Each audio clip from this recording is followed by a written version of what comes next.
दलितों, मुसलमानों, पिछड़ों, आदिवासियों को निकाल देना चाहती है सरकार। जिस तरह से उनके अधिकारों को, स्कॉलरशिप को, उनकी पढ़ाई को, हेल्थ सिस्टम में कोई पैसा नहीं खर्च हो रहा है, क्या उनको निकाल के इस देश को ऐसा देश बनाना चाहते हैं जहां कुछ ही धर्म के लोग रहेंगे? चंद्राकर की सर भ्रष्टाचार के खिलाफ आवाज उठाने में हत्या की गई। सर कौन पत्रकार ईमानदार से पत्रकारिता करेगा? किसानों को एमएसपी की कोई लीगल गारंटी नहीं। एक बड़े किसान है दल्लेवाल जी, 69 दिन से सर जीवन और मौत के बीच आमरण अनशन पे है। क्या अब तक किसी दिन उनकी जान चल जाए? सरकार को संज्ञान लेना चाहिए। सर माइनॉरिटी की बात करूंगा, धार्मिक आस्था की बात है, हम तो सभी का सम्मान करते हैं क्योंकि हमने शपथ ली है, हम संविधान को मानने वाले लोग हैं। लेकिन सर बड़ौत में भगवान आदित्यनाथ निर्वाण लड्डू पर्व के दौरान दुर्घटना हुई, 8 लोगों की जान चली गई, श्रद्धालुओं की 75 घायल है, सरकार ने संज्ञान नहीं लिया। अयोध्या की तरह उनको मुआवजा दे देते तो उनके मन में भी जो माइनॉरिटी है पीड़ा जो है वो खत्म हो जाती। धर्म के नाम पे धंधा और लूट नहीं होनी चाहिए सर, इसकी जिम्मेदारी सरकार। जनगणना से शुरुआत करूंगा जिसकी देश को जरूरत है, क्योंकि जनगणना होगी तो आंकड़े आएंगे तो जो बजट दिया जा रहा है वो सही तरह से लोगों तक पहुंच पाएगा, उस बजट का लोगों को फायदा होगा। दूसरी बात, अयोध्या में 3 दिन तक पुलिस ने कार्रवाई नहीं की, इसका खामियाजा एक बेटी को अन्याय के रूप में उठाना पड़ा और मुख्यमंत्री जी यहां खड़े होकर राजनीतिक स्पीच में उस बेटी के अपमान का तमाशा बना रहे थे। ये बहुत दुखदाई है। साथ साथ कुंभ में जिनकी जान गई उनको मैं श्रद्धांजलि देता हूं और मुख्यमंत्री जी को आपके माध्यम से कहता हूं कि वो सूची दे दे तो मुआवजा सब लोगों तक पहुंच जाए। बहुत अच्छी बात है। एक आईना सर मुझे दिखाना है देश भर की सरकारों को। यही बागपत के एक बच्चे ने न्याय नहीं मिला सर, आत्महत्या कर ली पार्लियामेंट के सामने, जितेंद्र ने। परभनी में बाबा साहब अम्बेडकर की स्टैचू तोड़ी गई सर, वहां सोमनाथ सूर्यवंशी को पुलिस ने मार दिया सर। यहां पंजाब में सर अमृतसर में बाबा साहब अम्बेडकर की प्रतिमा पे किस तरह का अपमान किया गया। गोरखपुर में 2 दलित बच्चों की हत्या हुई सर। सूरत में एक दलित बच्ची को फीस ना चुका कारण अपमानित किया गया, उसने सुसाइड कर लिया सर। झुंझुनू में राजस्थान में एक बच्चे की पिटाई की गई मटकी छूने पे सर दोबारा। कठुआ जम्मू में सर एक नाबालिग बच्ची का सामूहिक बलात्कार किया गया सर। साथ साथ सहारनपुर में भूमाफियाओं ने शमशान की भूमि को देवबंद में सर जबरन कब्जा करने की कोशिश की, गोलीबारी की सर। आजमगढ़ में सूरज की हत्या सर हो गई है और पुलिस बचाने काम करे अपराधियों को। सर SC/ST को पहले जमीन मिलती थी पट्टों के रूप में, कहीं सरकार ने दी। उन जमीनों को पहले तो दबंगों ने कब्जा के रखा और अब उन जमीनों को सरकार भी छीन रही है सर। शहर में रहने वालों को SC/ST को आवासीय पट्टे दिए जाने चाहिए। आजादी के 75 साल भी घर नहीं है, बाद भी SC/ST के बच्चों को जो स्कॉलरशिप दी जाती थी, केंद्र और राज्य का आपसी विवाद है कि 60% आप दोगे, 40 हम देंगे। इस चक्कर में कई बार स्कॉलरशिप सब नहीं समय पहुंचती, मानसिक प्रताड़ना होती है, स्कूल परेशान करते हैं, कॉलेज। इसलिए मेरी राय है सर कि 0 बैलेंस पे उन बच्चों का एडमिशन कराया जाए। जब सरकार कुछ करना ही चाहती तो बच्चों को फायदा हो जाए। और देश भर में सर बहुत सारे छात्रावास बने हैं, लेकिन उन छात्रावास की स्थिति ऐसी है जर्जर, जैसे हमारे स्कूलों की है।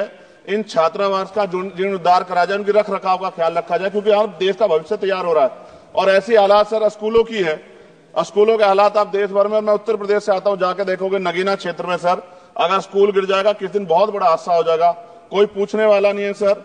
बात ओबीसी समुदाय की जाए सर, ओबीसी समुदाय को वक्त आ गया है कि विधानसभा और लोकसभा में आरक्षण जो है सर मिलना चाहिए, जो उनकी पर्याप्त संख्या यहाँ लोकसभा में और सभी स्टेटों की विधानसभा में आ पाए, जो सामाजिक समानता की दिशा में जरूरी कदम है। ओबीसी को भी SC/ST की तरह सर प्रमोशन रिजर्वेशन मिले। ओबीसी आरक्षण में जोड़ा गया सर असंवैधानिक है, क्रीमी लेयर उसको खत्म किया जाए। सरकारी स्वायत्त संस्थानों में भी सरकारी विभाग के समतुल्य पदों को चिन्हित किया जाए तथा उनकी समतुल्यता स्थापित की जाए, ताकि इन संस्थानों में कार्यरत ओबीसी कर्मचारियों के बच्चों को भी आरक्षण का लाभ मिल जाए। सर पत्रकार सुरक्षित नहीं है। पत्रकार मुकेश चंद्राकर की सर भ्रष्टाचार के खिलाफ आवाज उठाने में हत्या की गई। सर कौन पत्रकार ईमानदार से पत्रकारिता करेगा? किसानों को एमएसपी की कोई लीगल गारंटी नहीं। एक बड़े किसान है दल्लेवाल जी, 69 दिन से सर जीवन और मौत के बीच आमरण अनशन पे है। क्या अब तक किसी दिन उनकी जान चल जाए? सरकार को संज्ञान लेना चाहिए। सर माइनॉरिटी की बात करूंगा, धार्मिक आस्था की बात है, हम तो सभी का सम्मान करते हैं क्योंकि हमने शपथ ली है, हम संविधान को मानने वाले लोग हैं। लेकिन सर बड़ौत में भगवान आदित्यनाथ निर्वाण लड्डू पर्व के दौरान दुर्घटना हुई, 8 लोगों की जान चली गई, श्रद्धालुओं की 75 घायल है, सरकार ने संज्ञान नहीं लिया। अयोध्या की तरह उनको मुआवजा दे देते तो उनके मन में भी जो माइनॉरिटी है पीड़ा जो है वो खत्म हो जाती। न्यायालय द्वारा पारित आदेश के बावजूद जैन समाज को जैन महातीर्थ गिरनार जूनागढ़ गुजरात पे पूजा करने रोका जाए, जो उनके मौलिक अधिकार का उल्लंघन है। सर, बरेली में सार्वजनिक रूप से हजरत पैगंबर मोहम्मद साहब के खिलाफ सार्वजनिक अपमानित गाने चलाए गए। क्या सर मुसलमानों की धार्मिक आस्था का सम्मान नहीं होना चाहिए? उनका भी तो आजादी में योगदान है। और इनको अपराधियों किसका संरक्षण की खुलेआम इस तरह गाने बजा के अपमानित कर रहे हैं। संभल की हिंसा में सर 74 लोगों की गिरफ्तारी हुई है और वहां के मुस्लिम डर के साए में है। सरकार बेगुनाहों की गिरफ्तारी बंद करे। महाराष्ट्र में सर चंद्रपुर जिला पड़ता है, मैं अभी गया था, तालुका चिमूर में ताडोबा फॉरेस्ट में संगरामगिरी पहाड़ पर बौद्ध स्थल है सर, बहुत पुराना। वहां बौद्ध भिक्षु को सरकार बिजली नहीं देती, रास्ता नहीं देती और इतनी बुरी हालात में उनकी धार्मिक आस्था क्या है सर?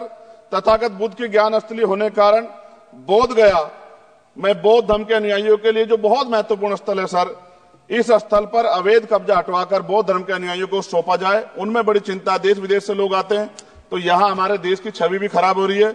और अभी 12 फरवरी को सदगुरु रविदास जी महाराज की जयंती है और 14 अप्रैल को बाबा साहब अम्बेडकर की, 11 अप्रैल को राष्ट्रपिता ज्योतिबा फुले। इनको मानने वाले लोग नए कार्यक्रम करना चाहते हैं। अभी जिस विचार की सरकार है सर वो तो कोई कार्यक्रम कर लें, लेकिन अगर ये कार्यक्रम करना चाहते हैं तो इनको कोई छूट नहीं है और नई परमिशन नहीं मिल रही। खत्म करूंगा सर, अंत में थोड़ा सा और रह गया सर, इसको खत्म करूंगा। लेकिन सर मैं जानना चाहता हूं, क्या सरकारी पैसे पे एक ही धर्म का अधिकार है? दूसरे धर्म के धार्मिक आयोजनों पे अभी कुंभ में 7,500 करोड़ रुपए खर्च किया आपने। आप रविदास जयंती पे कितना खर्च करेंगे? आप 14 अप्रैल को डॉक्टर बाबा साहब अम्बेडकर जिनकी जय जयकार होती है उन पे कितना खर्च करेंगे? और उनके विचारों को आगे बढ़ाने के लिए आप क्या सहयोग करेंगे? ये सवाल बहुत बड़ा है। और अंत में सर मुझे आपसे आपके माध्यम सरकारों को कहना है सर, क्या इस देश से दलितों, मुसलमानों, पिछड़ों, आदिवासियों को निकाल देना चाहती है सरकार? जिस तरह से उनके अधिकारों को, स्कॉलरशिप को, उनकी पढ़ाई को, हेल्थ सिस्टम में कोई पैसा नहीं खर्च हो रहा है, क्या उनको निकाल के इस देश को ऐसा देश बनाना चाहते हैं जहां कुछ ही धर्म के लोग रहेंगे? सर मैं ये कहना चाहता हूं, देश सबका है और अगर सरकार ये तय करके बैठ गई कि वो दलितों, मुसलमानों को, पिछड़ों को, आदिवासियों को निकाल देगी तो सर ये संभव नहीं। इतनी बड़ी आबादी है, हम अम्बेडकरवादी लोग उनके पक्ष में खड़े हैं क्योंकि हमने शपथ ली है कि हम हर व्यक्ति का संरक्षण करेंगे। और मैं आपके माध्यम से सरकार को चेतावनी के तौर पर कहना चाहता हूं, सरकार अपनी इस आदत में सुधार करे वरना इसके परिणाम सड़कों में बहुत भारी होंगे। अगर मुसलमानों को, दलितों को आप लोग निकालने के बारे में सोचोगे और उनकी धार्मिक आस्था का अपमान करोगे तो ये हम लोग किसी कीमत पर बर्दाश्त नहीं करेंगे। मैं आपका धन्यवाद करूंगा सर, लेकिन साथ साथ मैं ये भी कहूंगा सर, और सर खत्म कर रहा हूं सर, 10 सेकंड में खत्म कर रहा हूं। नहीं, सर आप आदेश करेंगे तो खत्म कर दूंगा। खत्म कर दीजिए बस, एक सेंटेंस बोलिए। 10 सेकंड में खत्म कर दूं सर? एक सेंटेंस में 10 सेकंड ही आएगा, बोलिए।